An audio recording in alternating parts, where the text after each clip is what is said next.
स्वस्थ भारत के आज के अंक में आप सभी का बहुत बहुत स्वागत है। नमस्कार। स्वस्थ जीवन जीने के क्रम में कई बार हम बीमार पड़ जाते हैं और जब बीमार होते हैं तो जाते हैं डॉक्टर के पास।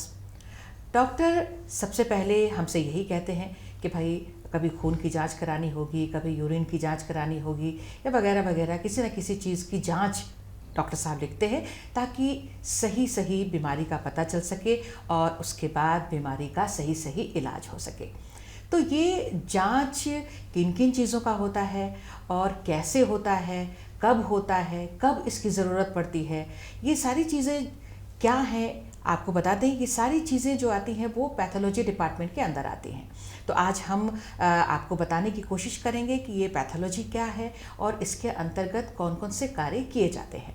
आपको बता दें आज हमने अपने इस कार्यक्रम में विशेषज्ञ के रूप में आमंत्रित किया है, पैथोलॉजिस्ट के रूप में कार्यरत है रिम्स रांची में डॉक्टर चंचल अशोक।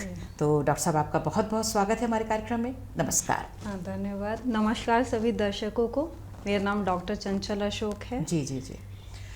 मैम, आप एक पैथोलॉजिस्ट के रूप में रिम्स में काम कर रही हैं। तो सबसे पहले ये जो पैथोलॉजी है हम समझते हैं, बहुत लोग समझते हैं, लेकिन बहुत लोग नहीं भी समझते हैं। क्योंकि एक आप चिकित्सक के रूप में वहाँ कार्य कर रही हैं, आप भी देखती होंगी कई मरीज ढूंढते भी आते हैं कि पैथोलॉजी डिपार्टमेंट क्या है, कहाँ है, कैसे क्या करना है। तो सबसे पहले हम बहुत सारी बातें जानेंगे कि रिम्स में इससे संबंधित वहाँ पे कौन कौन सी सुविधाएं हैं, किस तरह से पैथोलॉजी डिपार्टमेंट काम करता है और इसके अंतर्गत क्या कुछ आता है। लेकिन सबसे पहले आपसे हम ये जानना चाहते हैं कि ये जो पैथोलॉजी वर्ड है, ये पैथोलॉजी क्या है? एक्चुअली पैथोलॉजी मतलब होता है जिसमें हम लोग स्टडी ऑफ ए सेल्स, कोई भी टिश्यू, स्टडी ऑफ टिश्यू, उनके उसमें क्या डिजीज़ है उसके बारे में पता लगाते हैं हम लोग टेस्ट के द्वारा। तो मेनली मुख्यतः हम लोग डिजीज़ का पता लगाते हैं टिश्यू में, ब्लड में, मतलब डिफरेंट ऑर्गन सिस्टम में।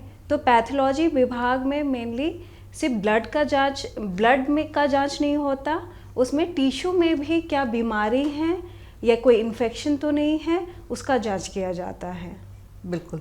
तो ये जो हमारा शरीर कहा भी जाता है कोशिकाओं से बना होता है और एक एक कोशिका की जांच की जाती है इस पैथोलॉजी डिपार्टमेंट में और कई तरह की जो बीमारियां हैं, नई बीमारियां हैं, उसकी भी जांच की जाती है और इसके तहत बहुत सारी चीज़ें निकल कर आती हैं। पैथोलॉजी डिपार्टमेंट में कई बार जो चीज़ें चल रही हैं उसके अलावा भी नई चीज़ें भी निकल कर आती होंगी, नित नए एक्सपेरिमेंट्स इसके अंतर्गत प्रयोग होते रहते हैं। तो क्या कुछ अभी तक इसमें संभावनाएं हैं मैम? जैसे मुख्यतः जो जनरल लोग हैं वो ये समझते हैं कि जैसे ब्लड जांच, रेगुलर ब्लड जांच, जो हमारे फिजिशियन अगर कोई पेशेंट है, बीमारी हुआ उनको, तो एक रेगुलर रूटीन चेकअप करने के लिए कि उनको कौन सी दवाई चलेगा उसके लिए लैब में भेजते हैं। तो पहले तो सबसे इम्पोर्टेंट महत्वपूर्ण है, पहले हम लोग ब्लड टेस्ट करते हैं जिसको हम लोग कंप्लीट ब्लड काउंट कहते हैं। उसमें हम लोग mainly haemoglobin, red blood cells, WBC, platelets की मात्रा में क्या या तो कमी है या बढ़ गया है या नॉर्मल है, इसका पता लगाते हैं। तो इनसे हमारे फिजिशियन को ये बहुत मदद मिलती है कि वो कौन सी दवाइयाँ चलाएं। एक भाग है ये हमारा जो ब्लड से संबंधित है। जी। उसी की तरह यूरिन से संबंधित है। अब किसी को इन्फेक्शन हो रहा है तो उससे हम लोग ब्लड कल्चर, यूरिन कल्चर करवाते हैं। उसको हम लोग देखते हैं कि किस टाइप के बैक्टीरिया या फंगल इन्फेक्शन है जी, तो उसके अकॉर्डिंग एंटीबायोटिक चलाते हैं फिजिशियंस। ये दूसरा विभाग है। उसके अंतर्गत फिर एक टिश्यू बायोप्सी होता है हमारे यहाँ। जी। लेकिन बायोप्सी से पहले आजकल जो नया दौर है इसमें हम लोग जो सर्जन्स हैं स्पेशली, जैसे कोई आया पेशेंट स्वेलिंग लेके, तो वो आजकल तो इतने टाइप के कैंसर्स हो गए हैं, तो इसलिए सिर्फ ब्लड जांच ही काफ़ी नहीं होता। इसके लिए एक नया विभाग, मतलब नया सेक्शन है जिसको हम लोग कहते हैं साइटोलॉजी, जिसमें हम लोग सिरिंज से उस सिरिंज से निकालते हैं, स्वेलिंग को एस्पिरेट करते हैं और उसमें फिर हम लोग स्लाइड में माइक्रोस्कोप के अंदर देखते हैं कि कहीं ये कोई मैलिग्नेंसी तो नहीं, कि सिर्फ इन्फेक्शन है, नॉर्मल इन्फेक्शन है जी। या तो कोई मैलिग्नेंसी तो नहीं है। अगर मैलिग्नेंसी हो जाती है तब हम और इन्वेसिव प्रोसीजर करवाते हैं, सर्जन को कॉल करते हैं ऑन कॉल, और उनका फिर सर्जरी किया जाता है उसके अकॉर्डिंग। तो ये सब प्री प्रोसीजर है। फिर बायोप्सी करता है सर्जन, फिर वो टिश्यू भेजते हैं हमारे पास। अच्छा। फिर वो तीसरा विभाग है हिस्टोपैथोलॉजी। उसमें ये पता लगाया जाता है कि कैंसर जो है वो कितने अंदर तक घुस चुका है, और उसके अकॉर्डिंग हमारे सर्जन रेडियोथेरेपी, केमोथेरेपी या और सर्जरी की आवश्यकता तो नहीं है, ये सब काम करते हैं। जी जी जी। पता ये बहुत ही महत्वपूर्ण भूमिका हम कह सकते हैं पैथोलॉजी डिपार्टमेंट की है, और एज अ पैथोलॉजिस्ट आप जो कार्य कर रही हैं मतलब बहुत ही महत्वपूर्ण है, जो बहुत से लोग नहीं समझते हैं। तो ये जो कई तरह के विभाग आपने बताए इस पैथोलॉजी के अंतर्गत, तो जैसे सबसे पहले आपने चर्चा की कि हम लोग ब्लड की जाँच करते हैं, रक्त की जाँच करते हैं। तो लोगों की जानकारी के लिए थोड़ी सी चर्चा हम इस पर भी करें कि किन किन हालातों में रक्त के जांच के लिए बोला जाता है। जो हमारे यहाँ जो मेनली है, अगर फीमेल को देखा जाए, हमारे जो जोन है इंडियन जोन, वहाँ पे मेनली एनीमिक फीमेल्स बहुत होती हैं। वो वीकनेस लेके आती हैं, थका महसूस करती हैं, चक्कर आता है। तो उस हालात में जो फिजिशियंस होते हैं मेनली हीमोग्लोबिन आरबीसी काउंट के लिए भेजते। कहीं उनमें हीमोग्लोबिन की मात्रा तो कम नहीं है। जैसे बहुत ही मोस्ट कॉमन जो है वो उसका कॉज है आयरन डेफिशिएंसी। तो ये जिसके लिए सरकार ने या रिम्स ने मुफ्त में iron tablets, folic acid tablet जो है हम लोग उसका जो पेशेंट्स आते हैं उनको दिया जाता है। और जो चार्जेस भी हैं वो भी काफ़ी नॉमिनल है। जो एक प्राइवेट में जो काफ़ी महंगे होते हैं, वो सरकारी में सरकार ने काफ़ी सुविधा दे रखी है। सरकार की ओर से बहुत सारी व्यवस्थाएं हर चीज़ के लिए दी गई हैं, तो उन्हीं में से इनके लिए भी बहुत सारी सुविधाएं हैं। पैसा भी मतलब नहीं के बराबर ही है, फ्री है, बिल्कुल निःशुल्क जांच, दवाएं और इलाज होती हैं इसके लिए। तो एक तो आपने बताया कि एनीमिक जो है पेशेंट, चाहे वो फीमेल हो या बच्चे हों, मेल हो, वो जाते हैं। और किस हालत में ब्लड का टेस्ट होता है? जैसे अचानक से किसी का हीमोग्लोबिन गिर जाना। अच्छा। उसको लगता है फिजिशियन जो है अचानक से, या कोई यूएजी अल्ट्रासाउंड करवाया तो कोई मास निकला।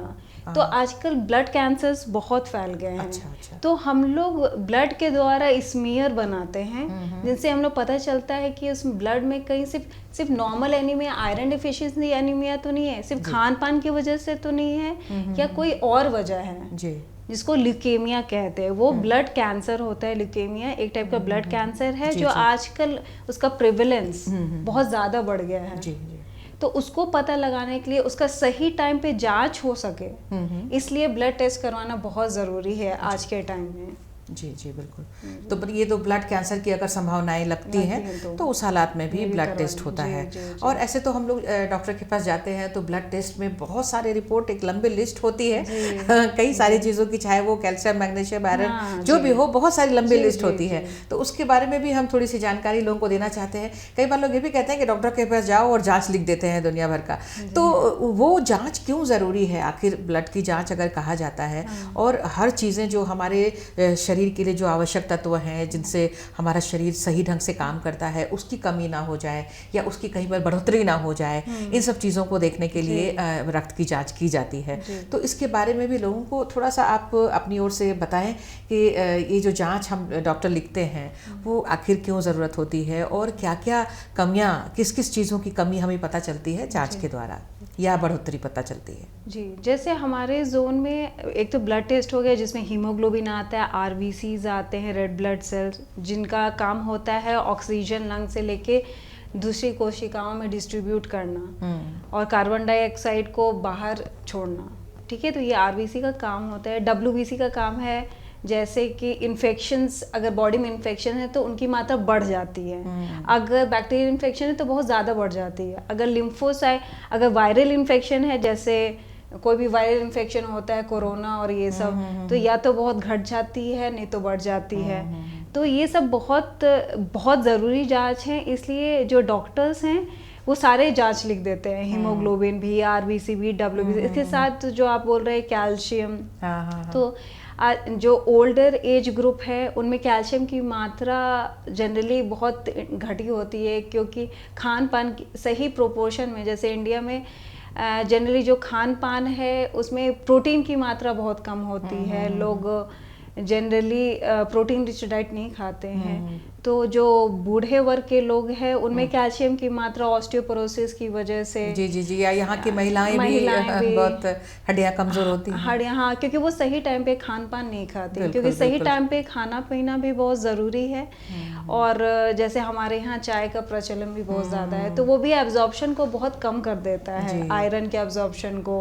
जी, बहुत ज़्यादा हमारे यहाँ है ये प्रचलन खाने के बाद चाय पीने की, तो वो भी हमारे लिए खराबी करता है, ये भी लोग आज जान रहे हैं आपके माध्यम से।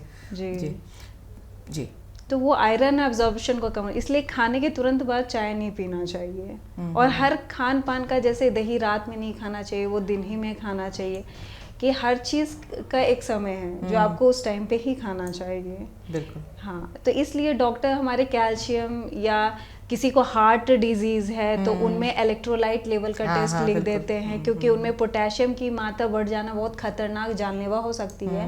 इसलिए डॉक्टर्स बूढ़े लोगों में जिनमें हार्ट की समस्या है उसमें कैल्शियम, पोटेशियम, जितने भी इलेक्ट्रोलाइट्स हैं उनकी जांच लिखते हैं। बिल्कुल, मतलब कि शरीर में किसी भी तरह का अप डाउन कह सकते हैं कि शरीर में किसी भी चीज़ की कमी हो रही है, आवश्यक तत्व जो हमारे हैं या आवश्यकता के से ज़्यादा हो रहे हैं, तो उसका पता लगाना बहुत ज़रूरी है, ताकि जल्द से जल्द अर्लियर स्टेज में भी किसी भी बीमारी का पता लगाया जा सके, और यही जांच का मुख्य उद्देश्य होता है।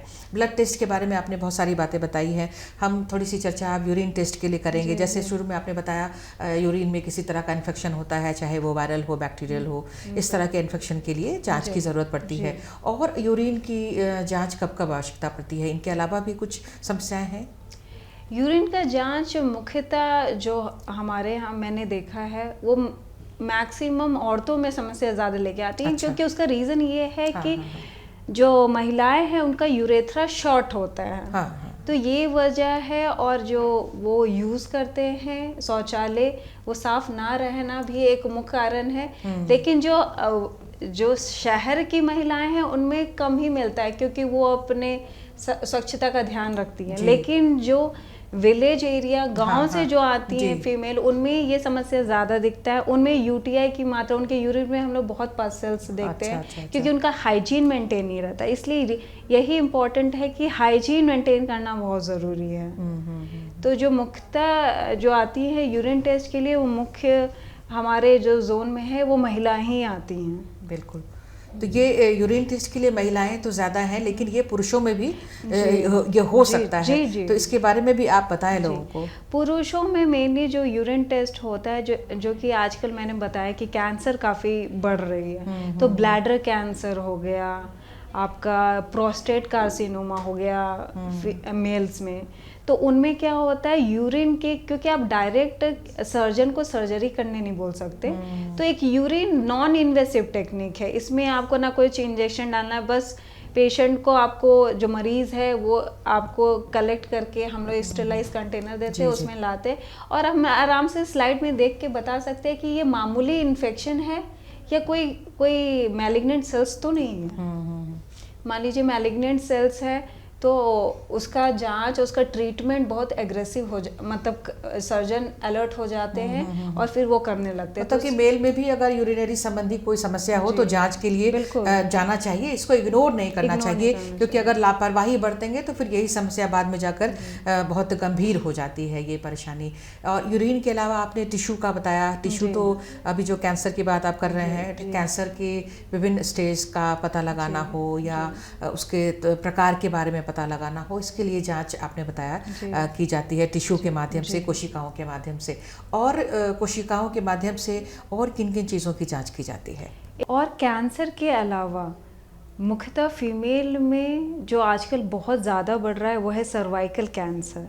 उसकी रोक के लिए हम लोग, सरकार ने एक पैप स्मीयर टेस्ट करवाते हैं, जो कि पैथोलॉजी विभाग का एक मुख्य अंग है। इसमें हम लोग पैप स्मीयर लेते हैं स्पैचुला की मदद से, और उसको स्लाइड में माइक्रोस्कोप के अंदर देखते हैं। स्पेशली जो रिप्रोडक्टिव वर्ग की महिलाएं हैं उनमें ये टेस्ट किया जाता है कि कहीं कोई कैंसर, सर्वाइकल कैंसर तो नहीं है। तो ये बहुत ही, क्योंकि इसका इंसिडेंस बहुत ज़्यादा बढ़ रहा है, तो उसकी रोकथाम के लिए क्या कि अर्ली स्टेज में ही वो ठीक हो जाए, उसके लिए ये पैप स्मीयर टेस्ट करवाया जाता है। बहुत तरह के जांच की बात हमने की है। अब मेरे जहन में एक और बात आ रही है डॉक्टर साहब की, जब कोई व्यक्ति बहुत खांस रहा है या छींक रहा है, तो जैसे अभी कोरोना के समय में भी बहुत सारी इस तरह की घटनाएं हुई हैं और इस तरह के लक्षण जो हैं वो बहुत कॉमन मिले हैं। तो जब हम बहुत ज़्यादा खांसते हैं, टीबी के मामले, टीबी से मिलते जुलते मामले होते हैं, उस समय में किस तरह से जांच होती है? जैसे आजकल कोरोना है तो कोरोना के लिए टेस्ट करवाते हैं, उसमें हम लोग एक स्वैब लेते हैं, नासोफेरेंजियल स्वैब, और उसको टेस्ट के लिए भेजते हैं। ट्यूबरक्लोसिस तो कोरोना से पहले ही है, तो वो खांसी और उसके सिम्टम्स कि कितने महीने से है, कितने दिन से हो रहा है, उसका हम लोग एक AFB जांच करवाते हैं। फिर मैंने बताया था आप लोग को साइटोलॉजी, अगर कोई, क्योंकि जनरली जो टीबी पेशेंट हैं वो स्वेलिंग लेके आते हैं, लिम्फ नोड स्वेलिंग। अच्छा। तो वहाँ हम लोग एक इंजेक्शन डाल के और सेल्स को माइक्रोस्कोप के अंदर देखते हैं कि कोई ग्रैनुलोमा तो नहीं है, और एक AFB टेस्ट करवाते हैं जो माइक्रोबायोलॉजिकल टेस्ट है जी। और वो कंफर्म कर देता है कि उसको टीबी है। तो मेनली सिर्फ कोरोना नहीं, कोरोना ख़त्म हो जाए तो भी आपको मास्क पहनना चाहिए, क्योंकि मास्क आपको बहुत चीज़ों से बचाता है, ना कि सिर्फ वायरस से। जो हमारा इन्वायरमेंट है, गंदगी है, अस्थमा के पेशेंट्स हैं, गंदगी उससे भी बचाता है। तो मास्क तो अगर जब भी आप हॉस्पिटल में जाएं, मास्क तो पहन के जाए, चाहे कोरोना बढ़ रहा है या घट रहा, क्योंकि टीबी के भी ड्रॉपलेट इन्फेक्शंस होते हैं। कोई भी ट्यूबरक्लोसिस हो या कोरोना, वो ड्रॉपलेट इन्फेक्शंस होते हैं। तो उनसे बचने के लिए जब भी आप हॉस्पिटल जाएं तो या तो मास्क, घर में बना मास्क भी आप यूज़ कर सकते हैं, कपड़े को बना मास्क, या N95 मास्क यूज़ कर सकते हैं, लेकिन करना चाहिए। या सर्जिकल मास्क भी यूज़ हो सकता है। सर्जिकल मास्क भी आप कर सकते हैं अपने अनुसार। जी। तो ये टीबी के मामले में बलगम की जांच होती है। जी। तो बलगम के जांच की सुविधा रिम्स में है या फिर टीबी सेंटर में ही जाना पड़ता है? नहीं, ये भी रिम्स में जांच होती है, बलगम की जांच। बलगम हम लोग एक कंटेनर में कलेक्ट करते हैं और माइक्रोबायोलॉजी डिपार्टमेंट में उसको भेज देते हैं।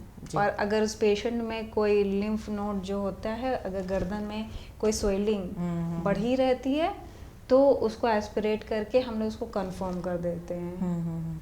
तो एक बार जो जैसे टीबी की हम अभी चर्चा कर रहे हैं, तो बलगम की जांच जैसे हम लोग सुनते हैं कि एक बार नहीं, 2 बार या 3 बार, पहले कहा जाता था कि 3 बार जांच करनी चाहिए, उसके बाद हुआ कि 2 बार जांच करनी चाहिए।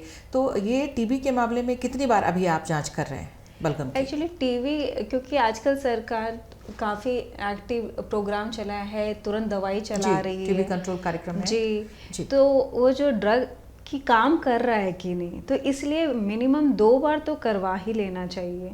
क्योंकि एक तो जब आपका पूरा जो ड्रग का जो स्ट्रिप्स है जो आपको देती है कलर कोडिंग के द्वारा सरकार, ताकि उसमें सिर्फ पढ़े लिखे लोग नहीं, जो ज़्यादा पढ़े लिखे नहीं, कलर कोडिंग तो अपनी दवाई ख़त्म कर सकते हैं।